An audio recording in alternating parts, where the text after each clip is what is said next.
Now let's start with today's story. In the 7th year of being with Rebecca, I finally learned about her unforgettable first love, someone she had been infatuated with for years. On the very day I was diagnosed with stomach cancer, that man returned to the country. When I went to the hospital alone for chemotherapy, I happened to see Rebecca and him walking out of the obstetrics and gynecology department together. That moment solidified my decision. I would ask for a divorce and set her free. But when I told her, her eyes reddened, and she insisted she would abort the child and return to our family. Yet, I was tired. I was also disgusted. This morning, as I tidied up the house, a sharp pain tore through my stomach, so intense that I doubled over, drenched in cold sweat. I wanted to call out for Rebecca, to ask for help, but she simply poured a cup of hot water, placed it in front of me, and told me she was going out shopping with her girlfriends. I was in so much pain that I couldn't speak. I just watched her. She looked radiant, her makeup flawless, dressed in a tight, hip-hugging skirt, her eyes exuding a charm I hadn't seen in a long time. She seemed unusually happy today, an excitement in her expression that was unfamiliar to me. I didn't have the heart to interrupt her, and she never noticed the severity of my condition. The door closed with a soft click, and I collapsed onto the floor, clutching the table for support. Suddenly, my stomach churned violently, and a metallic taste filled my mouth. Moments later, bright red blood covered the white and gray tiles. I struggled to pull out my phone and dialed 911, the only thing I could do to save myself. At the hospital, the doctors ran a full examination and gave me their final conclusion. I was already in the late stages of stomach cancer. They said immediate treatment might prolong my life, but without it, I had only a few months left. Holding the diagnosis in my hand, I sat alone in the hospital corridor, drowning in sorrow. I wanted to call Rebecca, desperate to hear her voice, but the line was busy. All I heard was the persistent beep of a busy signal. I scrolled through my phone and sent her a message on WhatsApp, asking what she was doing. No response. I felt utterly abandoned, leaning against the cold hospital wall. Then, a notification sound gave me a glimmer of hope. But when I opened it, my heart sank. It wasn't from Rebecca. It was a message from a colleague, and attached was a video. In the video, taken at Los Angeles International Airport, a man and a woman stood locked in a tight embrace. A banner nearby revealed the man's identity, Patrick, an accomplished pianist returning from abroad. And the woman in his arms was my wife, Rebecca. I stared at the man's face, lost in my memories. That morning, while cleaning the study, I had found an old photo tucked inside a book. The man in the picture was Patrick, and on the back, in delicate handwriting, was a single line. My unforgettable first love. It was unmistakably Rebecca's handwriting. I had intended to confront her about it, but before I could, misfortune struck. As I sat there, my phone buzzed with a voice message from my colleague. He sounded uneasy. "Boss, is that your wife? Please don't get mad. Talk it over with her when you get home. If there's a misunderstanding, I don't want to be the one to blame. I'm your friend. I couldn't keep this from you. I'd feel guilty if I did." I thanked him, assuring him I would handle it properly and that he didn't need to worry. But despite my words, my heart was unbearably heavy. A while later, Rebecca's call finally came through. Her voice was light, cheerful, as if she was having a wonderful time. "Honey, what's up? I was watching a movie earlier, didn't see your message." In the background, I could faintly hear the soothing melody of a piano. A question burned in my mind. Was the person playing Patrick? "Nothing," I replied. "Just wanted to ask who you went out with today. I happened to have a day off and thought I could spend it with you." For a moment, Rebecca hesitated. I could hear the slight falter in her voice before she answered. "Who else?" "Just Kelly. It's just us two girls, so it's probably best if you don't join. Maybe another day." I simply responded with a quiet and hung up. I didn't want to be the kind of person who doubted his partner, but the video, the photo, and now her hesitation made it impossible to suppress my emotions. Still, I needed to be sure. I opened WhatsApp, found Kelly's name, and sent her a message. "Valentine's Day is coming up in a few days. I want to buy Rebecca a gift and was hoping you could help me pick something." She replied quickly. "Why don't you just ask Rebecca directly? Or I can teach you how to subtly find out what she wants." My hands trembled as I typed my next message. "Rebecca is sleeping now. She's been feeling a bit unwell lately, and I didn't want to disturb her." A heavy silence followed as I waited for her response, my fingers anxiously clasping together. I hoped, desperately, that she would confirm Rebecca had been out shopping with her. But instead, her reply shattered that hope. "I really envy Rebecca. I've been so busy with work trips these past few days. I won't be back for over a month. I'll visit her when I return. My mind went blank. The truth was undeniable now. She had lied to me. And worse, she had used another lie to cover it up. But deep down, I still clung to a sliver of hope, wishing she would explain everything to me, that maybe I had truly misunderstood her. Rebecca and I had met 7 years ago during a scorching summer. My career was just beginning to take off when I received the devastating news of my mother's passing. My parents had divorced early, and my mother had raised me alone. That period was undoubtedly the darkest time of my life. One day, I bought a cup of coffee and sat on a park bench, surrounded by the lively crowd yet feeling unbearably lonely. Rebecca was handing out flyers under the blazing sun. Noticing my low spirits, she approached me, her presence like a burst of light in my gloom. She was full of energy, a little sprite of joy, constantly trying to cheer me up. She shared that she, too, was an orphan, never having known the love of parents. She once had an older friend, her only family, but he had left her to go abroad. Two lonely souls found solace in each other, and for the first time in a long while, I felt warmth creeping back into my heart. From then on, I often looked after her, and over time, I realized I had fallen deeply in love. The confession, the proposal, the marriage. It all happened so quickly, so effortlessly, that I truly believed I had found the love of my life. But now, looking back, I began to wonder if Patrick was the friend she had spoken of. Only, he wasn't the kind of friend I had imagined. He was her obsession, her unforgettable first love, the person she had truly wanted to spend her life with. A bitter ache swelled inside me, and suddenly, a sharp pain flared in my stomach. I stumbled toward the bathroom, violently retching, the sound of water mixing with the sight of blood swirling in the sink. As I lifted my gaze to the mirror, I barely recognized the disheveled reflection staring back. A wave of despair crashed over me. In the end, I was all alone. After picking up my medication from the pharmacy, I returned home and began cleaning up the mess scattered across the floor. Time passed. It was already 8 p.m., and Rebecca still hadn't come home. Concerned, I called her, wanting to know where she was. "Dennis, Kelly just went through a breakup and is feeling down. I'm going to stay with her for a few days. Make sure you take good care of yourself at home." There was a slight breathlessness in her voice. When I asked why, she casually mentioned that they had just been doing some cardio exercises. How ridiculous. Kelly was on a business trip. She wouldn't be back for over a month. What could Rebecca possibly be doing? I didn't even want to imagine. And this time, for the first time in years, she called me by my name. Ever since we got married, she had always called me honey, as if to reassure me, to remind me of our bond. But now, she had slipped. Was she hiding something? I thought Kelly was still on her business trip. I didn't realize she was back. Oh, she just got home from the trip. That's when the breakup happened. All right, you take care of yourself too. The pain mixed with bitterness spread throughout my heart, and soon, my stomach began to cramp again. I swallowed a handful of pills and curled up on the bed, trying to ease my suffering. But the endless darkness and loneliness wrapped around me, my veins bulging, and once again, I was completely alone. I didn't sleep the entire night. My mind raced with thoughts. Should I quit my job? Start treatment? Confront Rebecca and get to the bottom of this? I couldn't let myself be consumed by suspicion any longer. When I arrived at the office, my colleagues were discussing a famous pianist who had just returned to the country and was planning to hold a concert at the end of the month. I heard Patrick's name mentioned, and I realized how famous he was. "Mr. Parker, are you taking your wife to the concert? I remember she loves piano music." My breath caught in my throat, and I couldn't help but let my mind wander. "I'll look into it later. I still need to ask her what she thinks." A young female colleague sighed. "Mr. Parker and his wife have such a good relationship. I also heard that Patrick stayed abroad for 7 years and has now returned, bravely pursuing love. They say that on the day he returned, someone saw him passionately embracing his lover. Oh, I'm so envious. When will I have a boyfriend like that, or even someone like Mr. Parker?" Brenda, the colleague who had sent me the video, seemed to sense something and quickly glanced up at me.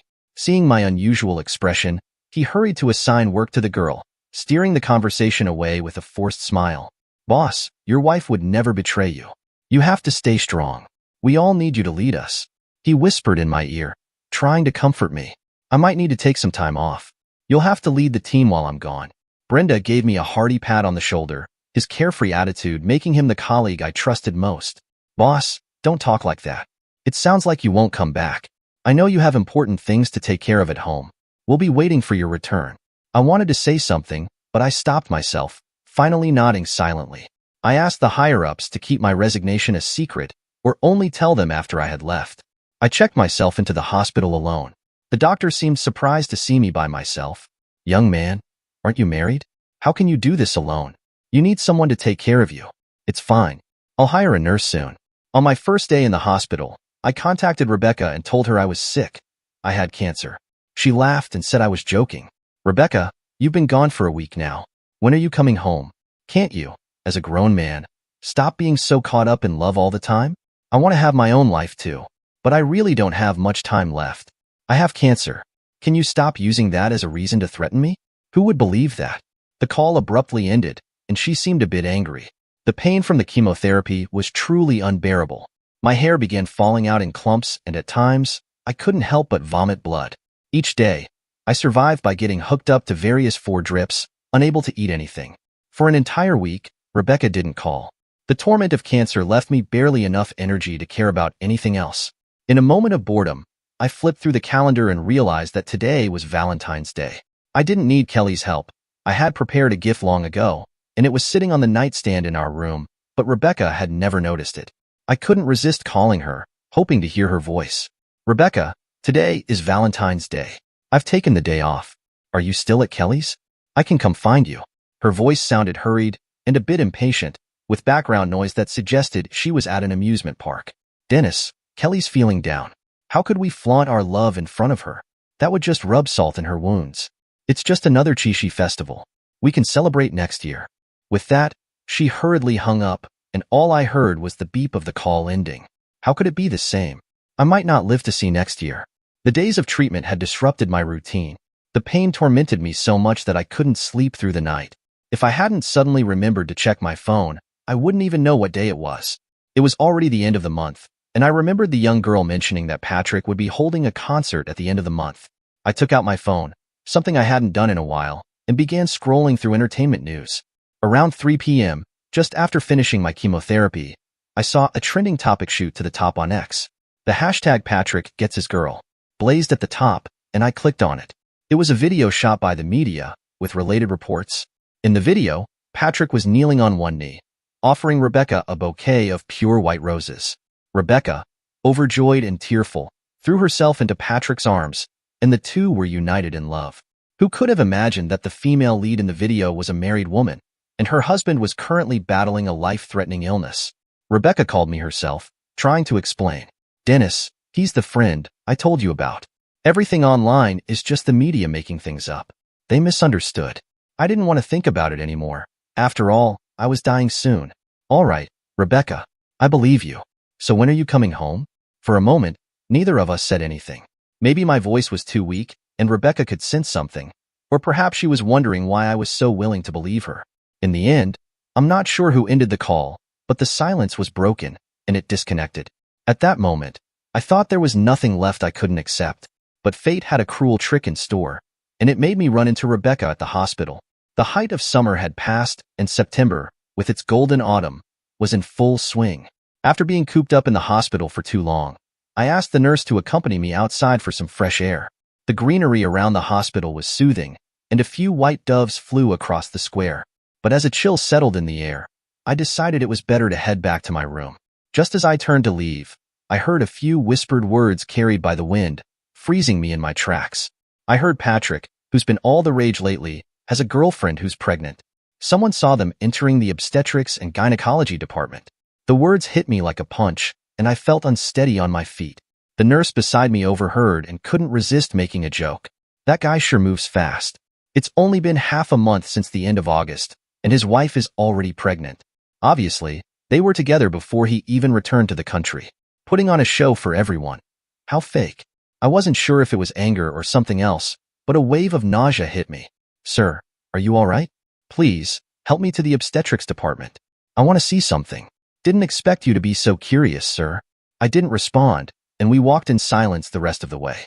From a distance, I saw a familiar figure, Rebecca's figure, one I would never mistake.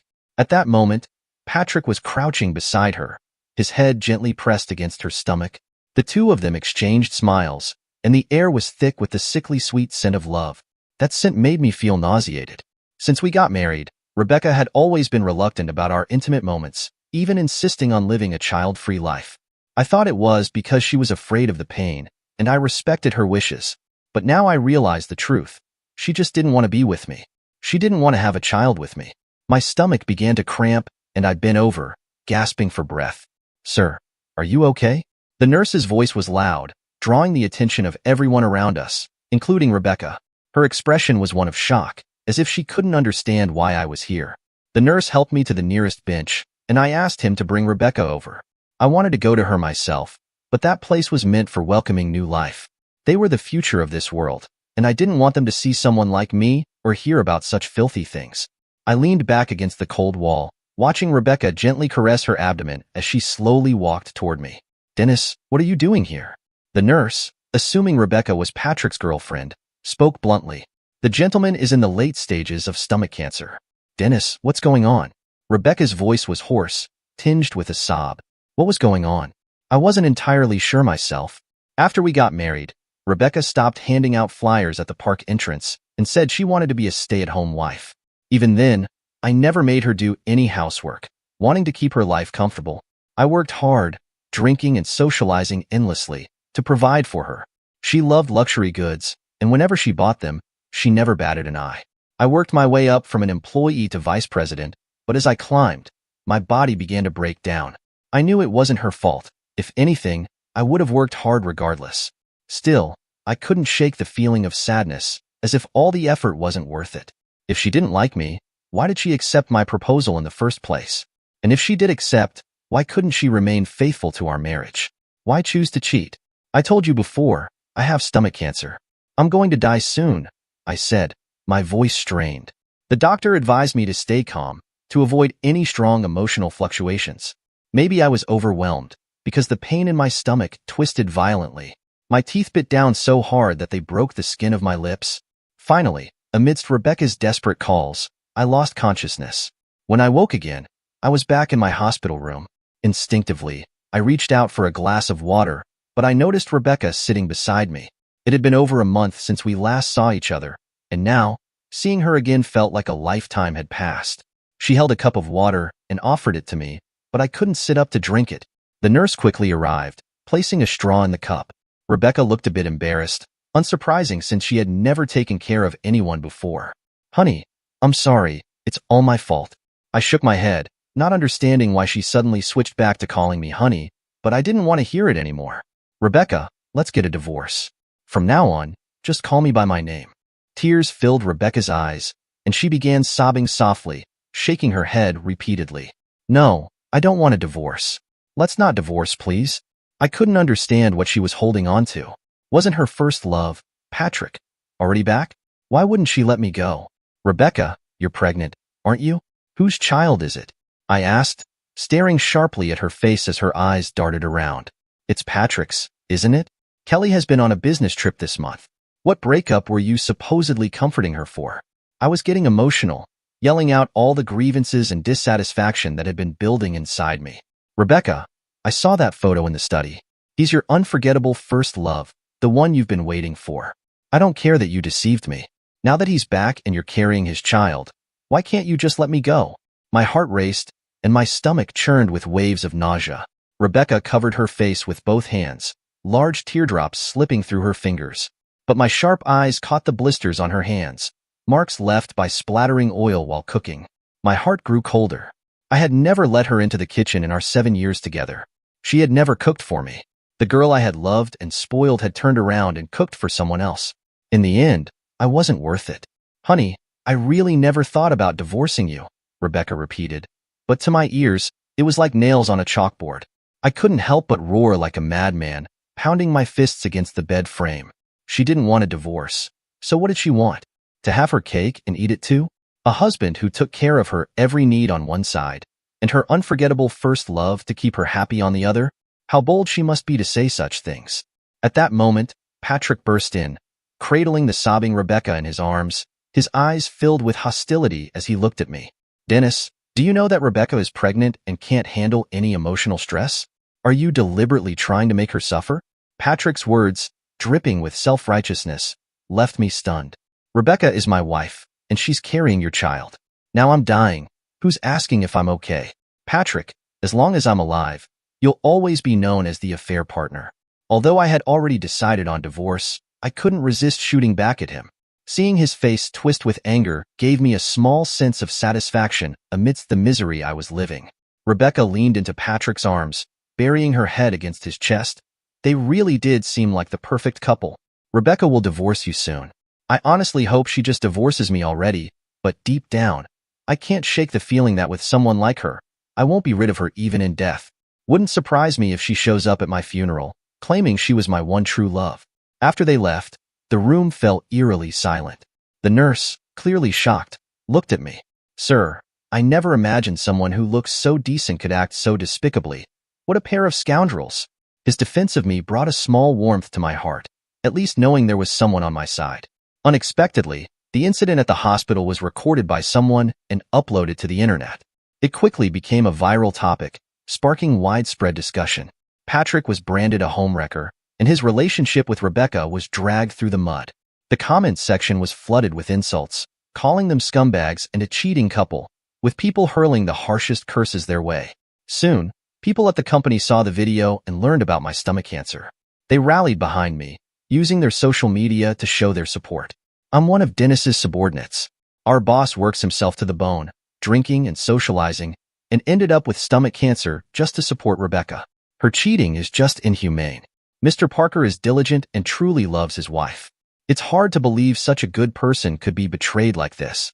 Mr. Parker even prepared a Valentine's Day gift for Rebecca the other day. Rebecca truly has no heart. As I read through these comments, I wasn't sure whether to feel happy or sad. I was grateful for their support, but their words stung, making it clear to the world that I was nothing more than a simp. In the end, the outcome turned out to be favorable. Patrick and Rebecca, once the envy of everyone as a perfect couple, had become the targets of public scorn. Some even went so far as to create a timeline documenting their affair, gathering evidence of their infidelity. I didn't have the energy to get involved in any of that, nor did I want to. Patrick was the first to approach me, hoping I would help clear his name by claiming I had already divorced Rebecca. He was truly shameless, stealing my wife and then expecting me to take the fall as the ex-husband. What a joke. I do want a divorce. Why don't you get Rebecca to agree? I retorted. You pestering me won't help. You're not the one divorcing me. I lay in my hospital bed, feeling more at ease than I had in a long time. Patrick's expression was different. It seemed like he and Rebecca were already having issues. He wanted to say more, even trying to intimidate me, but before he could make a move, my colleagues, who had come to visit, stepped in and stopped him. They had witnessed how I treated Rebecca over the years, and now, not only was I battling stomach cancer, but I had also been betrayed. They were on my side and couldn't tolerate this injustice either. The hospital room, once spacious, now felt crowded with my colleagues. Some of the younger, more hot-headed ones couldn't hold back and threw a few punches at Patrick, teaching him a lesson. Patrick had no choice but to leave in disgrace. The news of my resignation couldn't be kept from them, and soon, that young, sentimental girl was crying her eyes out. As a patient, I found myself comforting them. It might sound odd, but I was enjoying it. They made me feel like I had a family. The situation online quickly escalated, and many media outlets, along with independent journalists, soon discovered which hospital I was in. They rushed in, eager for a scoop, but I was too weak to push them away. Mr. Dennis, when did you first discover Rebecca was cheating? Mr. Dennis, what are your thoughts on Patrick? Mr. Dennis, how do you plan to punish them? Their barrage of questions made my head spin, only worsening my already exhausted state. The desperation for headlines had driven these people to harass a terminally ill cancer patient. At that moment, a faint female voice came from behind the crowd. It was Rebecca. As soon as they noticed her, the cameras swung toward her, trapping her in the spotlight. I watched as her pale face grew even weaker, and she nearly fainted. Surrounded by flashing lights, she clung helplessly to the wall.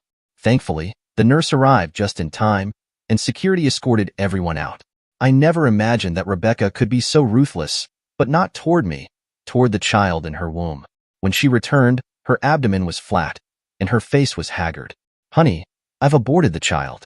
Can we not divorce? She asked, her weak face forcing a faint smile with a fragile beauty about it. But I couldn't understand. This was the child she had wanted for over 7 years. Why would she abort it? Rebecca, it's no use. We should divorce. I said flatly. Honey, I didn't mean to deceive you. I was afraid you'd misunderstand. That day when Patrick returned, I was really happy. I had a bit too much to drink, and we ended up sleeping together. I was blinded by my childhood love. But when I found out you were sick, I couldn't stop imagining the pain of losing you. Her voice trembled with emotion. That pain was unbearable. I realized I had already fallen in love with you, but I didn't know it. Rebecca spoke passionately, blaming her actions on a drunken mistake and a love she didn't realize she had. But if the first time was a mistake, what about the entire following month?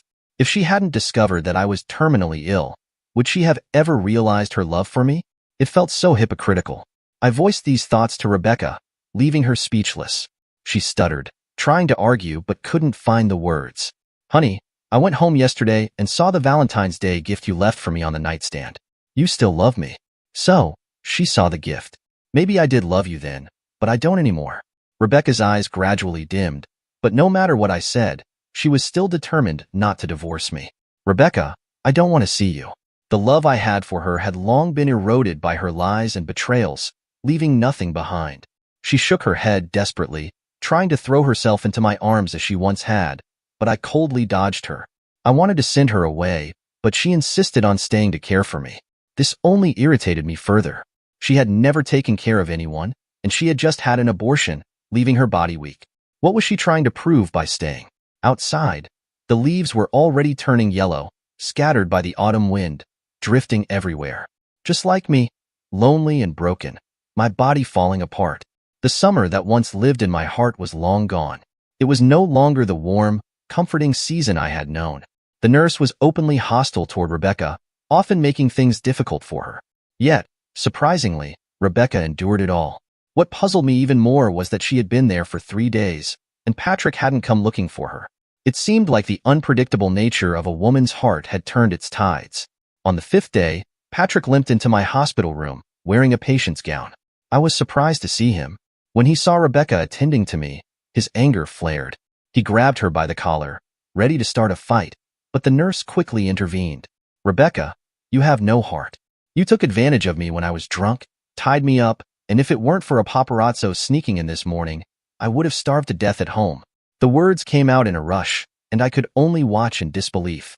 I glanced at Rebecca, noticing a trace of resentment on her face. Why didn't I just let you starve to death? My husband is fighting cancer, and you don't deserve to have it easy. Rebecca shot back, her voice cold. Patrick's eyes widened in disbelief, and his anger escalated. He punched the wall in frustration. What did you just say? I went abroad for 7 years for you, enduring endless scorn. I finally succeeded, and this is how you repay me? Patrick's voice cracked with emotion. Unable to control herself, Rebecca pushed him hard, her face contorted with anger. You did that for yourself. I begged you back then to take me with you, but you said I was a burden. Now, 7 years have passed, and I'm married and in love with my husband. Why have you come back to disturb my life? Her words cut deep. I couldn't listen to their blame game any longer. They were both caught up in their own mistakes, refusing to acknowledge their faults. Maybe it was true that I didn't love her anymore, but my heart didn't even flinch. I couldn't stay here any longer.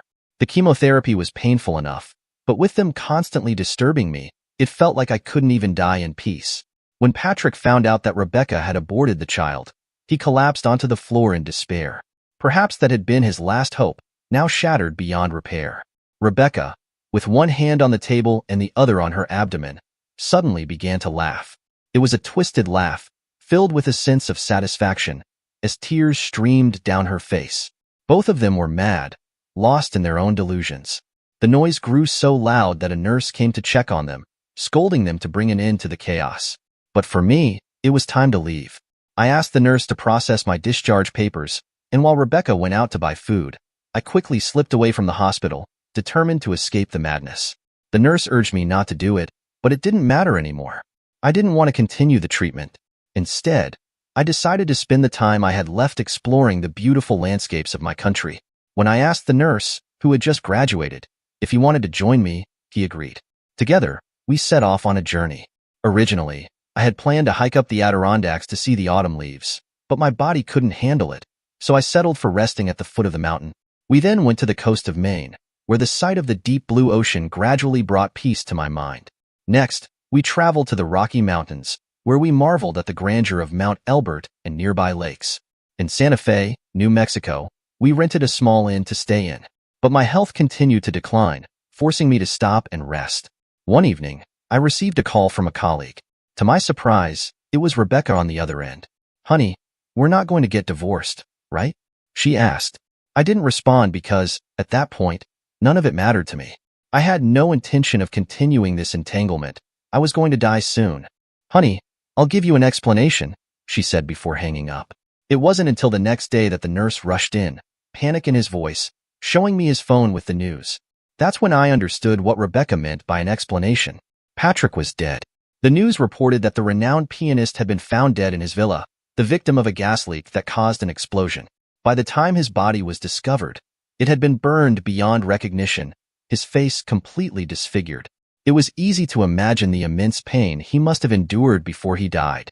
Soon after, another piece of news topped the trending list. Rebecca had jumped to her death from the hospital rooftop. I was unexpectedly calm, only mildly surprised. I hadn't expected them to die before I did.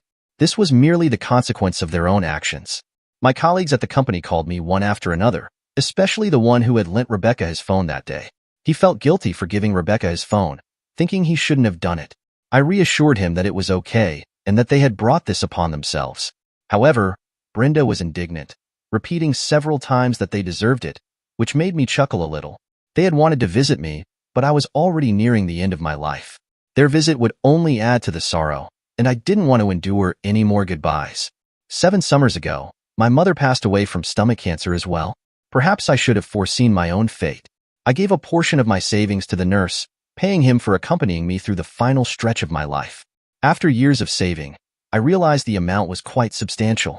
The rest of my money, along with my other assets, I donated to charity, hoping it could help save others suffering from illnesses like mine. Finally, on a quiet night, I saw my mother's silhouette. She told me I had suffered enough. It was then I remembered that I should have left a large sum of money for the inn owner. I was probably going to die here, and my death would bring misfortune to his property. After settling everything, I lay quietly in bed, gazing at the bright moon in the sky. Then, I closed my eyes forever.